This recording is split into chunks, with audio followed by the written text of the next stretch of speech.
د لوفر په نوم باندې یو فیمیل وفات شوې ده او ما چې څومره سرچ وکړو نو هغې چې کومې ویډیوګانې وې هغه هم خلک وایي چې فحش ویډیوګانې وې او عام طور باندې به ګانو او داسې لایف راتله ګډې وډې ویډیوګانې مې کولې. نو اوس تاسو نه تپوس کوم چې دغه ویډیوګانې یا دغه لایف راتګ دې له به فایده ورکوي که نقصان به ورکوي، ځکه چې هغه به اوس قبر ته ځي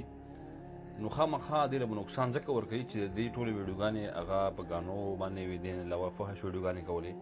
او چې دا څومره خلکو کتلي دي هغې ګناه هم دې ته وررسي او چې دې نه بعد هم څومره خلک ګوري که نه دې ته به ګناه وررسي. نو تاسو ته هم سوال کوم چې کوم خلک په ګانو باندې یا غلطې فحش ویډیوګانې کوي، ګوره دا ویډیوګانې مه کوئ، دا در هېڅ فایده نه درکوي بلکې دا نقصان درکوي سراسر. که ستاسو ویډیو وایرل کېږي نه فحش ویډیو یا په ګانو باندې ستاسو ویډیو وایرل کېږي نو هغه تاسو له فایده نه درکوي بلکې تاسو له ډېر غټ نقصان درکوي.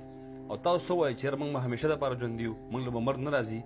څنګه چې دې جنې نه مرګ راغی داسې به تاله هم راځي ماله هم راځي بلکې هر انسان نه به مرګ راځي. نو چې مرګ نه بعد موږ داسې انداز کې لاړ شو چې موږ الله راضي وي، نه چې داسې انداز کې چې موږ الله خفه وي، بیا به زموږ ډېر بد حل وي، بیا به قبر کې موږ په عذاب یو